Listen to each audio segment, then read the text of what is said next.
Bueno, pues hoy tenemos con nosotros al doctor Phil Parker. Él es doctorado en la Metropolitan University de Londres y además es uno de los mayores expertos en la conexión entre mente y cuerpo, y además de eso un hombre que ha escrito muchísimo también sobre lo que tiene que ver las adicciones en el ser humano. También es un reconocido terapeuta a través de la hipnosis y de otras muchas cosas más. Y es un gusto tenerle hoy. Yo voy a aprender un montón. Le haría muchísimas preguntas, pero ha sido tan generoso que de momento vamos a tenerle un ratito. Él me ha propuesto también hablar sobre el lenguaje, sobre cómo pues, al final nuestro lenguaje también diseña o modifica nuestra realidad. Gracias a todos por asistir. Espero que pues, los que habláis inglés os guste, los que no, pues lo pilléis un poquito, pero voy a darle ya la bienvenida, ¿vale? Hola, Hola, ¿cómo ¿qué estás? tal? Muy bien. ¿Y tú? Muy contenta, muy emocionada un poco también, ¿eh? Well, thank you very much for the amazing introduction. I managed to translate un poquito. Uh, wow, thank you. No, it's an honor to have you here today, and I will pose you so many questions. I was thinking, which ones should I take? Should I choose? But yeah, I think it's good to talk about relation between body and mind, and also you were talking about language and how language defines and redesigns our reality. I think they're good things to talk about. Absolutely. I can and probably will talk for a number of hours today about it because I'm passionate about it. It's such an interesting thing. One of the most both those subjects, so the mind brain body connection and language, that one of the reasons they're so interesting is we all have them. We all have a mind, a brain, and a body that is intimately connected. And I'll be talking about some of the research behind that, because people used to kind of say, oh, that's crazy talk. You know, the mind doesn't really affect the body. But the research is very, very clear that it does. Absolutely. And also, second thing, language, that we all have language. We all have internal conversations and conversations with other people, not just the words we use, but our body language and how much that affects other people as well as ourselves. And these are skills that we all have the capability and possibility of using to transform our health, and they're free. We have them on board. The problem we have is when I was at school, probably when you were at school, they didn't talk about the mind-body connection or the importance of language or how to deal with difficult relationships or how to raise children. And these are the things that we most need help with. That will affect everything that we do, and that affects our body as well as our mind. Is it already written, and there are many researches about how healing our thoughts, let's say that way, healing our thoughts, we can heal our body? Yeah, to some extent. I mean, we have to be careful and not kind of say everything is caused by your thoughts or your language, because that's not true either.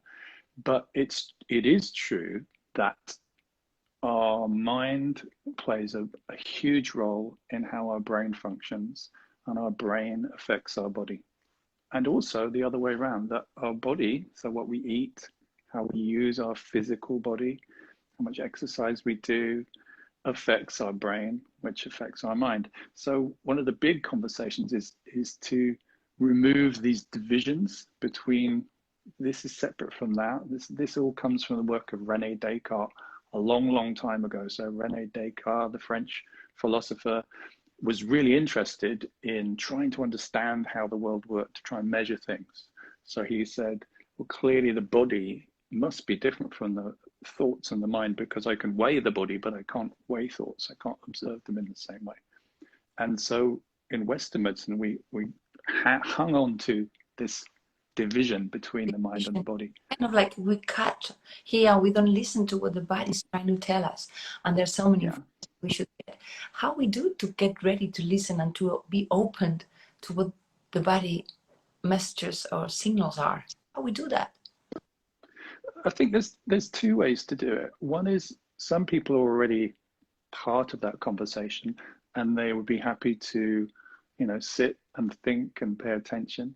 And there's a whole bunch of other people who, when you talk about this stuff, they're like, that's just not, you know, what are you talking about? And so with them, the first question is, well, let's have a look at the science. So I'm a researcher, I have a PhD. I've done and published a number of research papers. And so I know a lot about research. And there is some really fascinating research about how much the mind affects the body. I'm going to tell you a couple of my favorite research projects. The first one was done in Milan by Luana Coloca and Benedetti, and they studied people with Parkinson's. Okay. So we know with Parkinson's there's a lack of dopamine, which is a neurotransmitter which helps to smooth out the muscle movements. So when you have no dopamine, you get these tremors and tightness of muscles. And the study they did, they injected people in their arm with something called apomorphine, which is one of the ways to get the body to create dopamine. But it only lasts for about 12 hours. Okay, so you inject them and you say, how are you feeling? And they say, my tremor has gone. This is good. Yeah? Okay. You do the same the next day because it doesn't last long. And again, it improves. On the third day, you give them another injection and you say, this is apomorphine, but you lie. It's a placebo. Okay, so it's saline. Right? Okay. And on the third day, the tremors disappear, just as if they'd had the drug. Right? So the question then is, how is that happening? Is it they just think they're feeling better? Well, on that day, they were doing surgery on the patients to implant electrodes deep inside their brain. It's another way of stimulating dopamine. So they were able to look at the neurons, and the neurons, the little nerve cells that should be quiet because they haven't got any dopamine, on the day they'd had a placebo injection, they saw activity in the nerve cells as if they had been producing their own dopamine. So this is a really good example of how, when we talk about the placebo effect, which is a good example of the mind affecting the body, it's not people thinking they're better. It's actually this ability of our brain, our mind to influence our brain and our brain to influence our physiology. So there's so many incredible research studies out there that identify that this is not woo-woo, this is not weirdness, this is sound science. A lot of people haven't quite caught up with that, but it's true. So yeah, I think the first thing we really need to do is to destigmatize this conversation about the mind-body. Mm-hmm. The mind-body is affecting everybody all the time. I was interviewing a really well thought of researcher called Professor Andrea Evers in the Netherlands. And she wins prestigious grants for her research. And I said to her, out of all the things that you've studied in your career, what's the most important message you would tell someone listening? And she said, if I was going to have an operation and I did not think the surgery would work, then if a patient said to me, I don't think the surgery is going to work, I would say to them, do not have the surgery. Go and talk to the doctor, do some more research, find people who've been successful, because you don't want to have the surgery thinking it's not going to work, because the power of your mind is that significant. The surgery still may work, but you just don't want to have that dragging you backwards. You want to have your mind and your body and your beliefs and your expectations all pointing you in the same direction. That will maximize the effect of any medicine. That's surgery,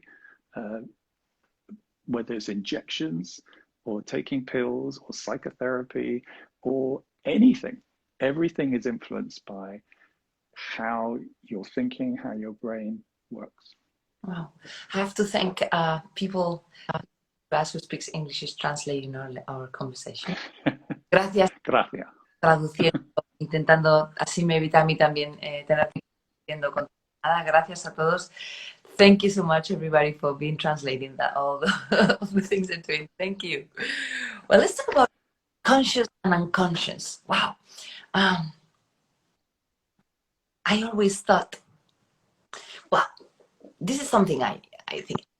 I always put the bad things on the mind and the not so bad in the body. And it's kind of a fighting between and coach. But that's not right. As you said, the mind doesn't have to be always wrong. The mind can help us. The mind can help us go to the healing way to get. How do we work on that connection between conscious and unconscious? Well, the conscious and unconscious is a really interesting model. A lot of it comes from Freud, and Freud's kind of version of the unconscious was this wild beast that needed to be tamed, and at any point it would rip your clothes off and run through the streets, killing people. But there are very different ideas. So Milton Erickson saw the unconscious mind as being an incredible wise resource, much more probably aligned to kind of ancient ideas of we have this inner wisdom. So it kind of depends a bit on what model you use. Certainly our nervous system has two divisions. We have our conscious, where I choose to touch my finger, and then there's unconscious movements like swallowing or heart rate, which is still managed by our brain, but happening at a kind of unconscious or autonomic level. And they're not bad, they're good, they're great things. So learning to trust our unconscious mind. And again, we often see this division between the cerebral, conscious, cognitive, rational us and the dangerous wildness within us. And maybe that's not the right conversation. Maybe it's this inner wisdom, and how do we get in touch with it? And again, if you go back to non-Western ideas or recent non-Western ideas, like Buddhist philosophy, Hindu philosophy, we talk a lot about meditation, being still, listening within. You often find it in other spiritual practices as well. This idea that there's some value in paying attention. And again, the research backs this up. There's some great research by Davidson, where he took Buddhist meditators, compared them to people who didn't meditate, to see is there a difference in their brains. And people who are experienced meditators have a change. They have a larger insula, which is a part of the brain that's to do with processing and emotions, and they have improved immune system function compared to people who don't meditate. So again, we can track how being thoughtful, being mindful, paying attention, listening to your body, tuning in, has direct physiological effects on your health. Yeah. Tell me about how did you apply the NLP high performance state on Olympic sport team, the UK. I've worked with loads and loads of sports people over the years, and what's really interesting, wherever you're looking at high-end performance, is particularly in athletics and that kind of thing, is everybody knows what food they should eat, what exercise regime they should do, what training regime they should do, what weights they should use. All that stuff's known. And so they're all pretty much at the same level. What makes the difference then on the day is where their head is. It's not then about their physicality. It's about how they're feeling as they step up to, run that race, to throw that javelin, I've worked a lot with golf as well. Golfers, they have this little ball, they've got to get in a little hole, but if they get it in, they may make, 6 million euros. If they don't get it in, they make nothing. And so the pressure then is not about the distance, it's about how much you can forget the consequences of not getting it in, stay focused. So a lot of it is about helping people to find out what are they thinking, where is their mental focus, and where should it be. And again, there's a really good science on this, that just rehearsing, so in your mind imagining how you want it to be, has an effect. And again, there's some good studies on this. There's studies on people playing the piano, where if you play the piano, you become better at it. But if you step away from the piano and pretend in your mind to play it, you become almost as good, not as good. It's best to play the piano, but just rehearsing mentally. And the same with tennis serves, that if you rehearse the tennis serves, there's some great work from some French scientists on this. And this is where people often get into trouble. They rehearse the wrong thing. They rehearse, oh, I can see it going so badly, or I can see myself having a heart attack, or this stress is going to cause me an ulcer. And those things are rehearsals as well, mental rehearsals, and often physical rehearsals, and they train our body to expect trouble. You talked about musicals. I know you like playing music so much. And it's true that music is something that goes above, that it's a good connection if you feel it. Not everybody feels the music the same way, but it's true that it can connect us to something. It's got to do with the unconscious way. Yeah. Again, there's some fascinating research. I always like to go back to the research, particularly when we talk about interesting things that are a bit left field. But there's some really cool research on the importance of music, how music can help plants grow differently, like certain kind of movements. Music will help plants grow. There's some stuff about one of Mozart's particular concertos, which seems to improve performance. Our brain has a number of different waves. So there's one which is 1 hertz, which means 1 cycle a second.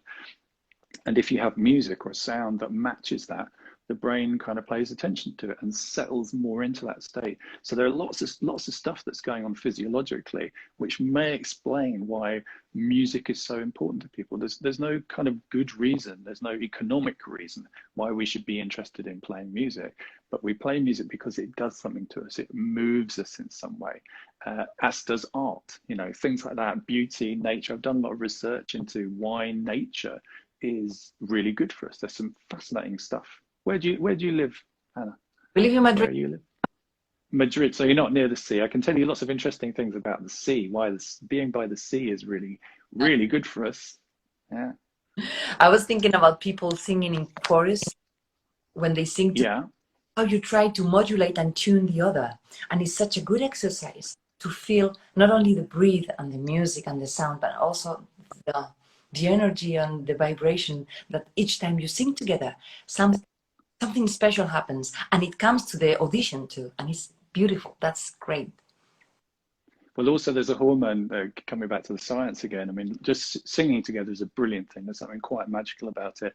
But there's also some hormonal changes. There's a hormone called oxytocin, which is the hormone of birth. So we have it, we produce it just before we're about to give birth, but we also produce it during sex and during hugging and during connection with anybody. Looking at people's eyes, gazing into their eyes increases it, a long hug, and anything we do together. So singing produces it, but singing together produces more of it. Interestingly, even being on social media increases it. Not as much as if we were actually face to face, but it does actually have an effect. It's something that really amazes me. Let's talk also about the lighting process. I know you've done so much research on your method, that's a way of saying. Yeah. We made research about chronic sicknesses that have been going to a better position thanks to that lighting. And I know somebody who's around there listening to us right now who has lived this to. Yeah, so the lighting process is really a distillation of everything I've talked about. So my personal story is, as you may know, I really wanted to be a rock guitarist. That's what I wanted. There are guitars even in this room. You can't see. I know. Over there. And I was quite good. I was doing all right. I was so you played 1920. Sorry, I lost you there. I played with Eric Clapton. Is that true? I did once. That's a whole other story. Yeah. And then when I was 21, I severed my left hand. And to be a guitar player, you really need 2 hands. And the left hand, of course, is the one that does all the fancy stuff. And so I was also an osteopath to keep my parents happy. I had a proper job, but my real kind of passion was music. And I went to the doctors and they said, I said to them, how soon until I can get back to playing the guitar? And they said, oh, you'll never play again. I was like, that can't be the right answer. And I said, can I have a second opinion? So the second doctor came in and he said, I've had a look, it's good news. I was like, great, what's the good news? He said, the good news is the first opinion was correct. You will never move your fingers again. You'll be left with a useless claw. I was like, ah. And I thought to myself, if lizards can regrow their tails and their legs, surely I must be able to recover from this. So I kept on asking and I kept on asking, and everybody said, you're too old. You neurologically, you won't recover. And I kept on asking. Eventually, I found somebody who said, I think you will recover. I think you need to use the mind-body connection. And I was like, you sound like a smart person. I'm going to work with you. And I did recover. And I did, get the full movement of my fingers, which wasn't supposed to happen. But what that got me interested in was this whole idea about how does the mind affect the body? Can we use that? Can we switch that on? Can we turn that on? How important are things like people saying, you will never recover? And if a lot of people say that, what are the effects of those conversations? Or the effect of somebody going, I think you've got a chance of recovering. So I was very interested in that whole conversation and spent a long time studying both the mind and the body, and eventually developed the lightning process, which was this. I got a lot of people who had no hope and they'd tried everything, nothing had worked for them. So people with depression, anxiety, chronic pain, multiple sclerosis, neurological disorders, autoimmune stuff. And they came to see me and they'd already seen some of the best people in the world. And there was no point in me doing the same thing that hadn't worked before. So I started a project on trying to understand, is there anything extra? Is there anything missing? And I noticed that their language was very similar, these people. Their expectations about the future is very similar. And the way that was impacting on this mind-body connection was something that needed to be changed if they were to get a start on moving forwards. And so, yeah, I developed the lightning process in 1999. Since then, we've had, I think there's about 18 published research papers on it. 25,000 people around the world have done it. It's available in 23 different countries. I've written 3 or 4 books on it. And it's amazing. Anywhere in the world, I bump into people and they'll go, "You feel Parker?" Because I know somebody who got well. So yeah, that's a pretty amazing thing to have been part of. And I'm very lucky that we have this team of practitioners around the world who deliver the lightning process. Not just me. There's a group of professionals who are trained to do this. And yeah, it's incredible what is achieved. Yeah. Congratulations. Maybe, I don't know why, but this is not so much known around the world, and there's so much that can help us to heal through this connection between body and mind. Why is this happening?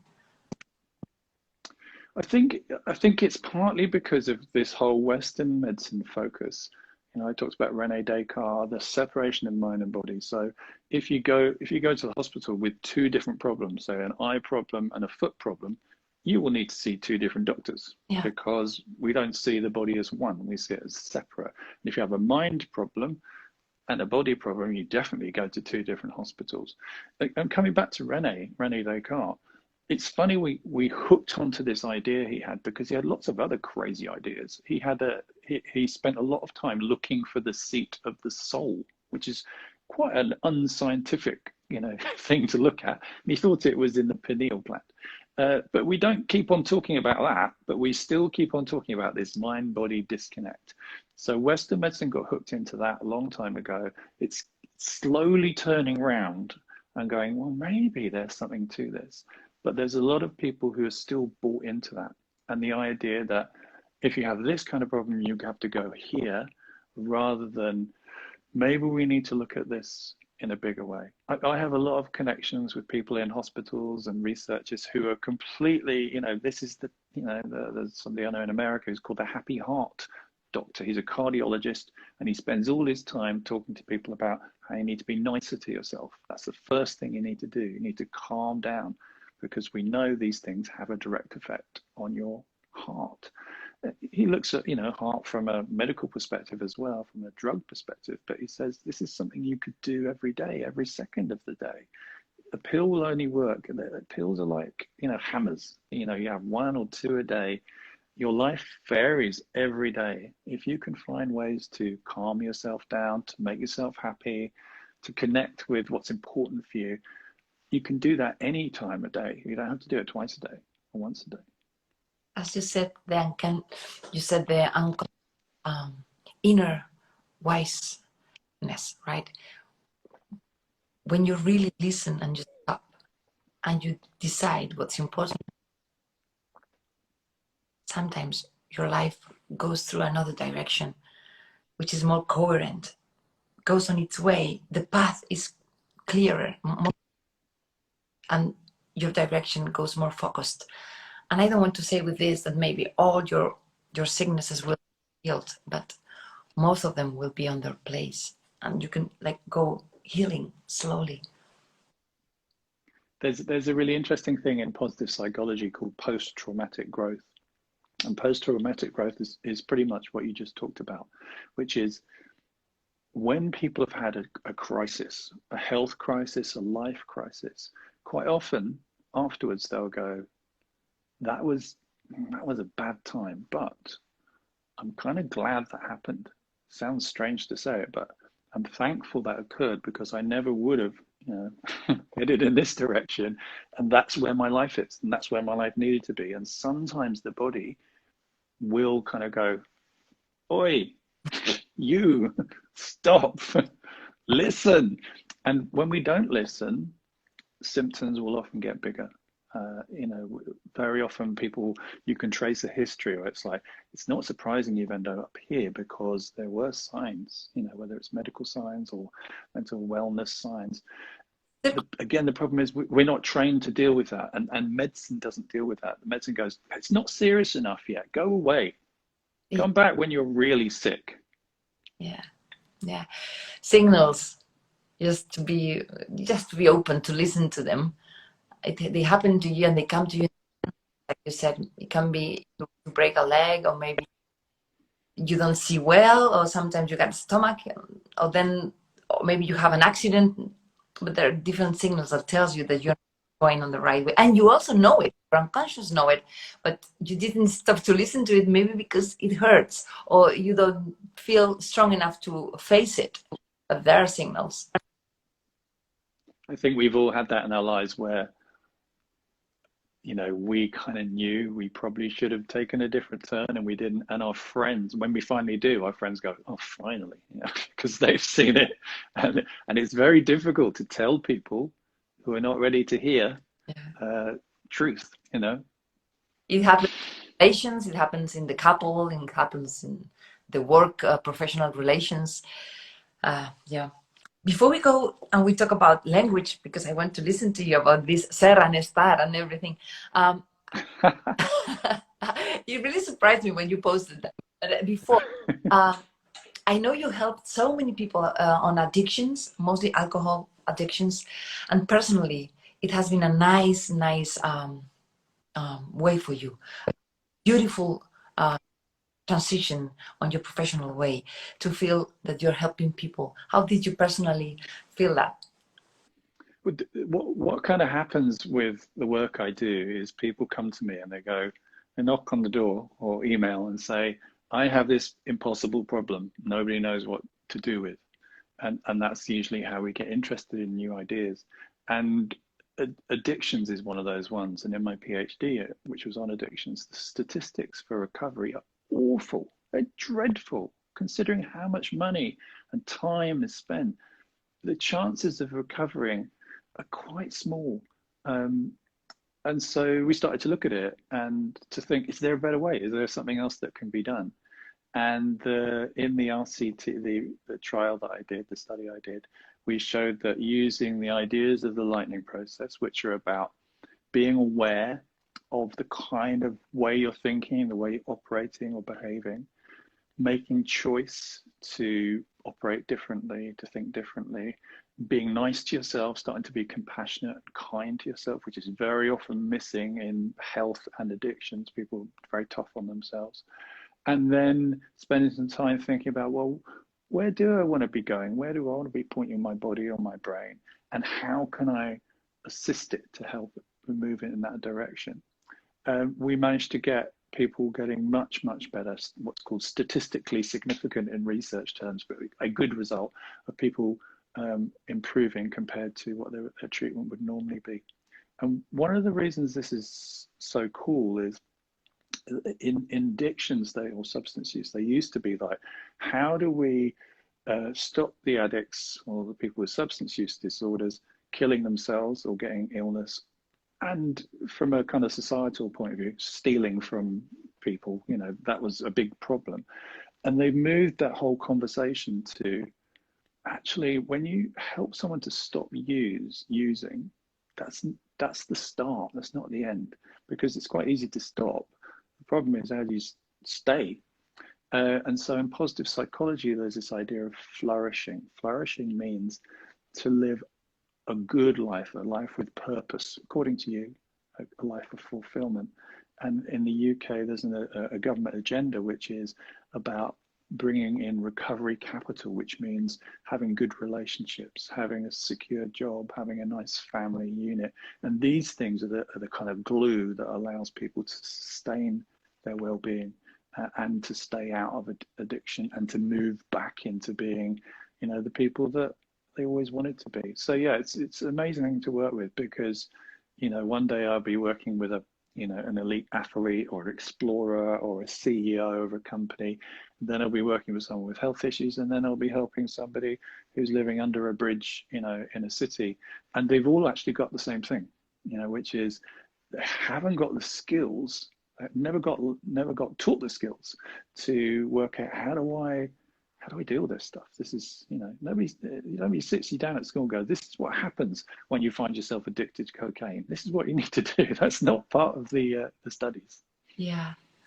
Okay, let's go on that language thing. El doctor me hablaba mucho de la diferencia que tenemos en la lengua castellana, en español, entre el ser y el estar. Y es curioso porque una cosa es ser y otra cosa es estar. Tú puedes decir, estoy enfermo, como yo ahora que estoy un poquito malita, o ser un enfermo. Y es una diferencia muy clara, que en los sajones es I am sick y ya está, ¿no? Y hay una diferencia muy interesante. Y a partir de ahí estábamos hablando de cómo el lenguaje también modificaba nuestra realidad, ¿no? And I was so happy for you to tell me about it's interesting how we can modify our reality through the language and through the words and how we use them. Yeah, absolutely. I mean, I learned Spanish a long time ago, and I was like, why do they have two verbs for to be? That's just complicated. But now, that's really interesting. In English, we don't have that flexibility. We don't have that nuance. And that kind of that permanence that we kind of get from ser or esto, esta, you know, is really interesting as to what does that mean? What does this mean about me being ill or me being borracho? You know, am I currently drunk or am I a drunk? Yeah, and we don't have that in English. But one of the things I needed to do as part of my research, I found that when people described themselves, they would describe themselves in very permanent ways. So they would say things like, I am an addict, or I am a depressive, or I just have this thing, you know. And there was this kind of quality of which we call passive to it, where they described themselves as being someone who had no power over it. This is just how it was. Their genes, their history, their trauma, circumstance, fortune meant that's just the way it was. And this is really something I found in virtually everybody I worked with who had got really stuck with health. And so we had to help them to kind of regain their sense of agency and power. And so I had to invent a new word. So the new word in English is do, which is D with a U with a little circumflex on the top. Sounds like the normal word do. And its purpose is to say, instead of saying I have pain, we teach people to say, I do pain, or I'm doing pain. And the little u says it's unconscious and unintentional, so it's not like you're doing it on purpose. But it reminds us that the pain is something that is existing within our nervous system. It's not separate to us. And therefore, if it's us that's involved somehow in this kind of unconscious generation of the symptoms or the physiology, then it also means we have some power to influence what happens next. And we've used this this verb, the do. It's translated into lots of different languages. I can't remember what it is in Spanish. Maybe Claudina will remind me. I think it might be. She'll know. But yeah, it helps us to remind ourselves that this is not happening to us, that we are involved in it. And we often hear this with people saying, oh, that person triggered me. That's a real classic thing you'll hear at the moment. That person made me upset. And what's interesting about that is it's not completely accurate. They did something, sure, but then we also had a role in deciding to feel upset or wronged by their behavior. And it is possible to separate those two things out and go, they still did that thing, and then I responded in this way.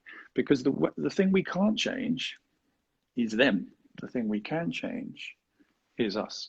And that may be tough, but it's actually the only solution, because we can't go around making people behave well. That's just not the way it works. What we can do is go, what responsibility can I take so I can find my way through this in the best way that assists me and my health?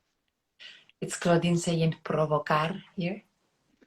Provocar. I think there was something about se hacerlo. I have to look it up. We've got it written down somewhere. Mm-hmm. She says provocar. But yeah, it's this sense of I have created this, but it has to come with a sense of, and you're not to blame for it, because this is one of the common problems people get into with these conversations. Like, are you saying I made this happen to me, that it's my fault? It's like, no, there's no fault involved, because it's unconscious. It's just occurred in your nervous system.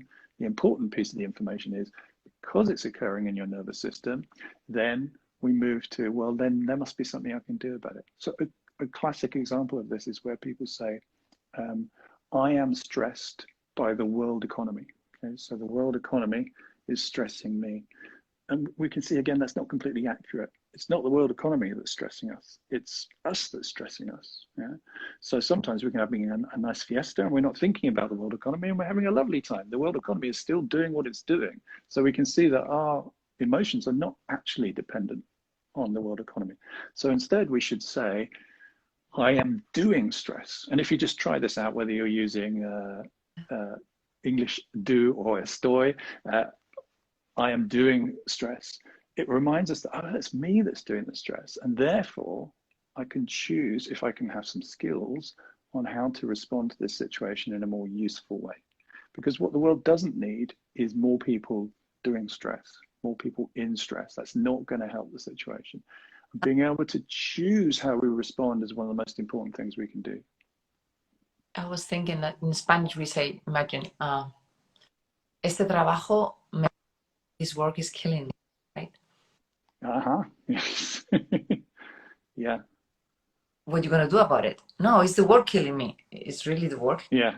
Or is you killing yourself because of the work? So there's your language creating your reality. Yeah. Yeah, absolutely. And the solution is very different. If you say it's the tobacco is killing me, then I have to change my job. But then what happens is people go from job to job, boss to boss, relationship to relationship, finding the same problems, because the problem is not there. The problem is here, or the solution is here. This is where we need to make the change. Sometimes it is the boss, sometimes it is the job, sometimes it is the relationship. But if it's constantly the same message coming again and again, then we do need to look at the one person who's always there, which is us. In this way, we talk about coaching. Is it true that coaching is mostly posing the right questions? The question will lead you to the right answer. In that way, you have to be doing like a mirror, but very carefully, and calibrating what's in front of you to do the right question. And also being together with the person, right? And this is interesting, how when somebody tells you this relationship is killing me, I can't go through it, and then the question is, okay, what of this relation is killing you, right? What is it? It's interesting how we do the conjunction of the verb and the words, and how I don't know where we learned this. I guess from our inner talk, inner talk and conversation with ourselves, and also learned before both things.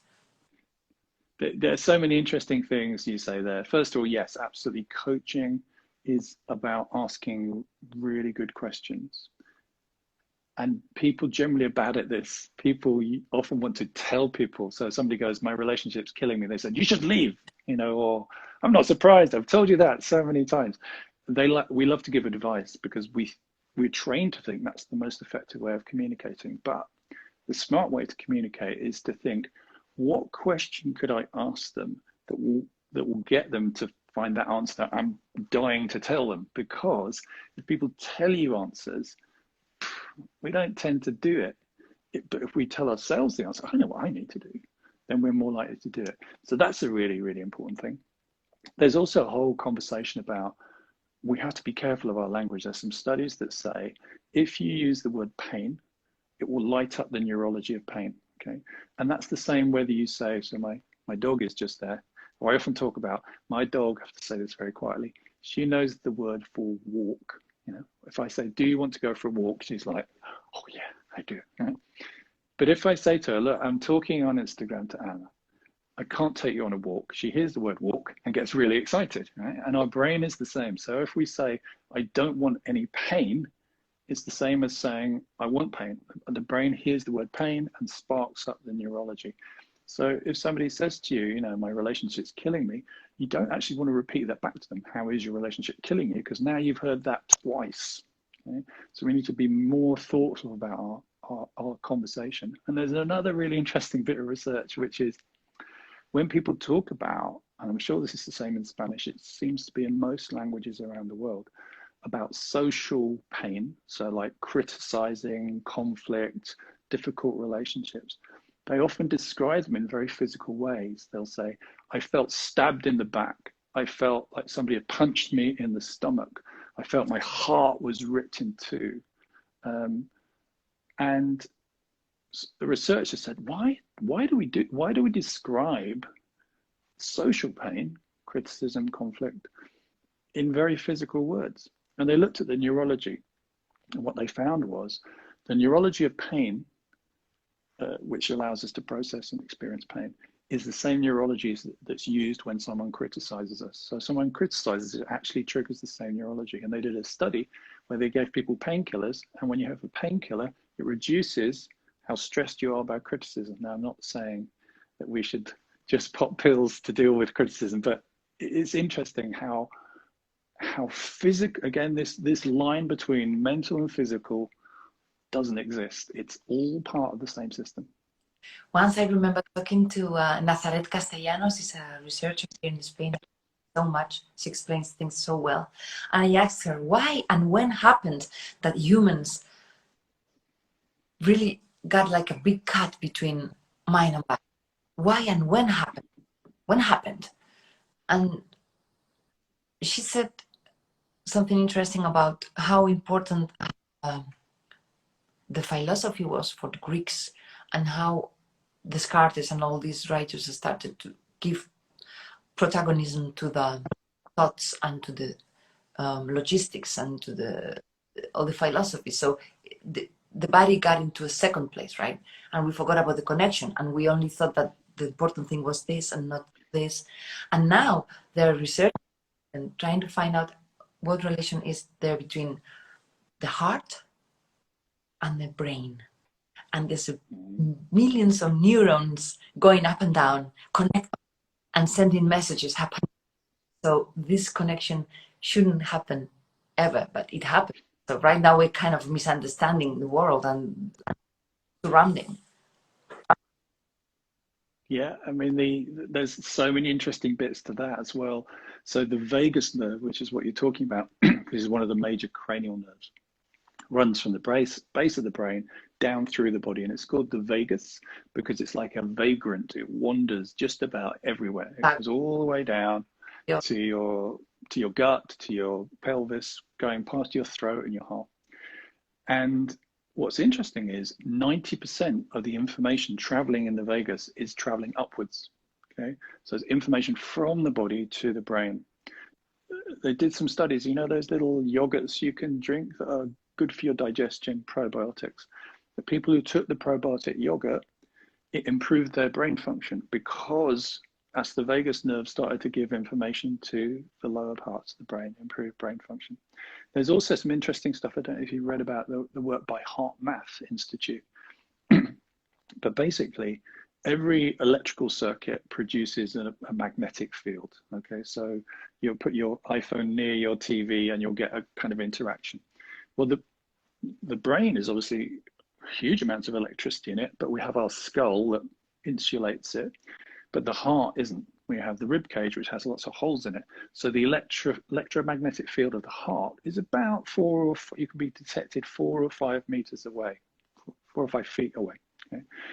So if you and I are close, then our two electromagnetic fields from our hearts will resonate and synchronize. Yeah, so it's pretty cool. And that again expands from not just the mind-body connection, but also people connection, the importance of being with people, which is been a weird thing for the last year and a half, the physical separation we've had during Corona. You know, there's definitely an effect from that. So reconnecting is so important. So interesting. When she talked about it, I was amazed. And they're still doing researches about it.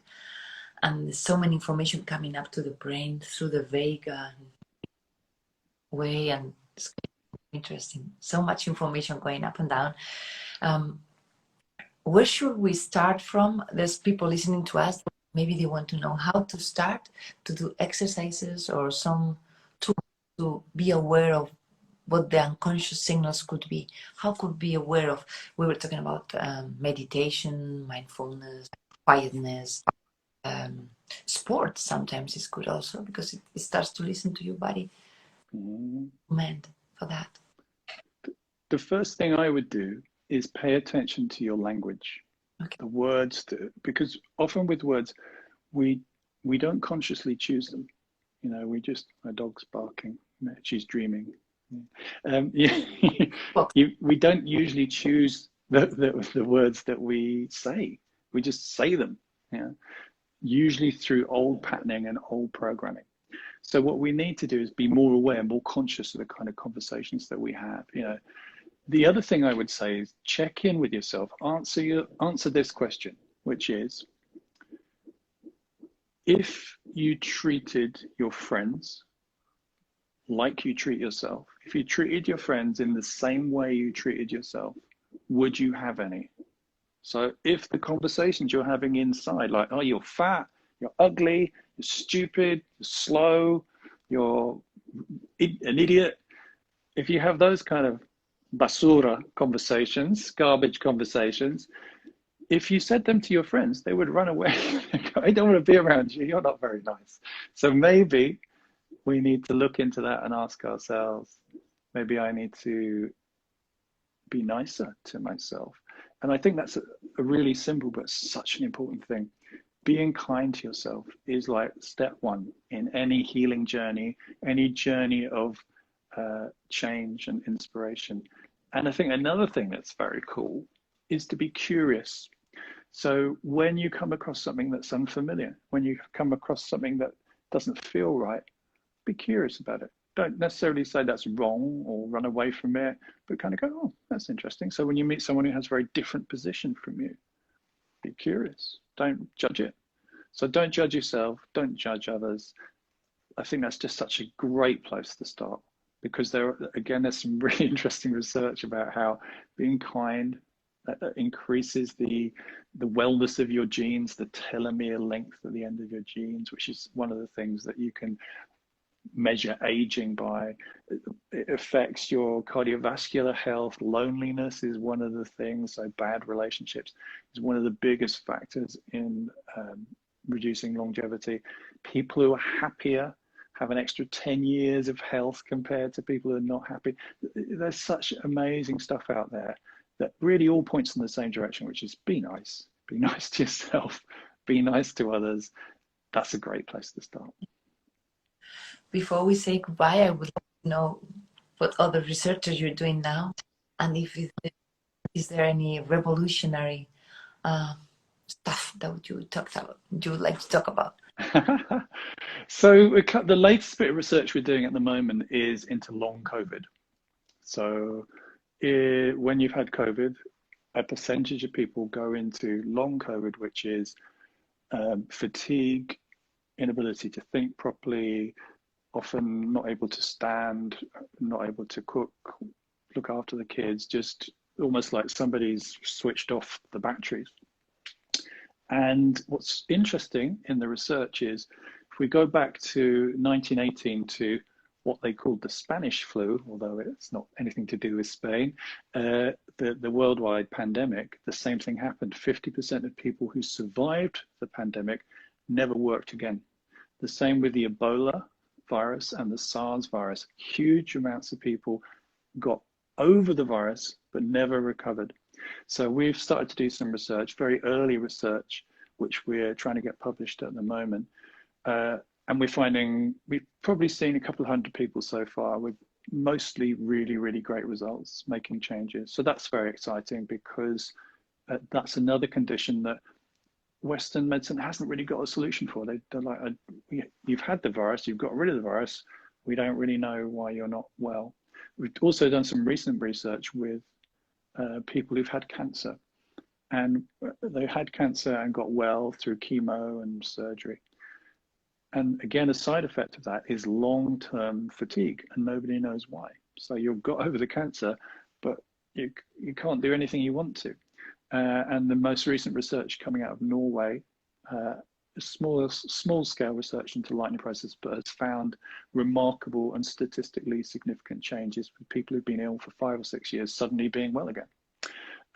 The other interesting thing I'm doing at the moment, completely different, is I'm looking at an ancient technique of healing and meditation, which is walking of labyrinths.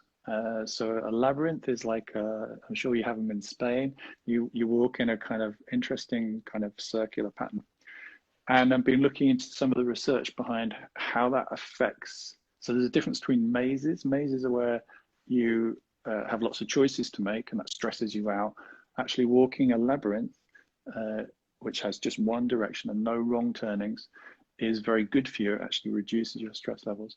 And there's also some interesting research about the difference between walking in a straight line and walking in a curved path makes quite a difference to how your brain functions.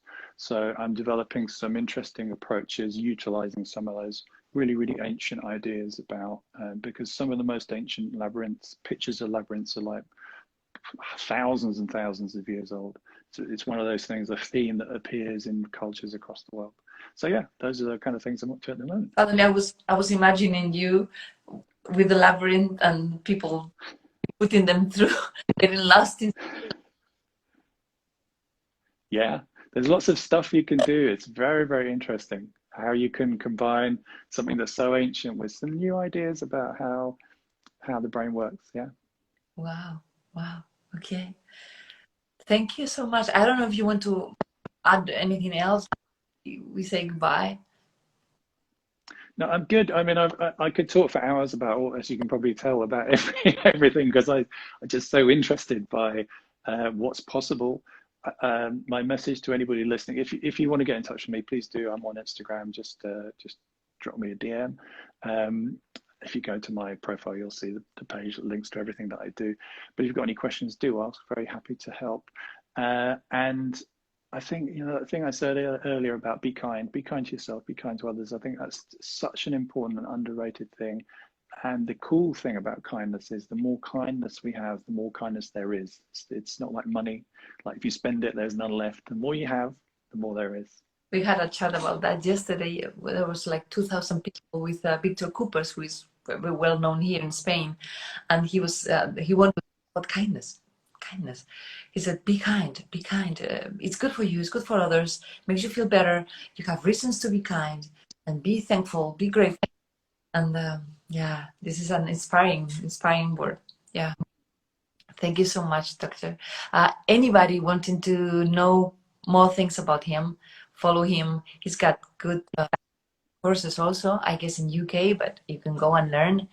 Todos aquellos que queráis informaros sobre la PNL de una forma más holística, de una forma más grande, sobre formas de sanación, distintas, el lighting. And we're delivering all that online now, so you can actually do it from Spain or Buenos Aires or anywhere in the world.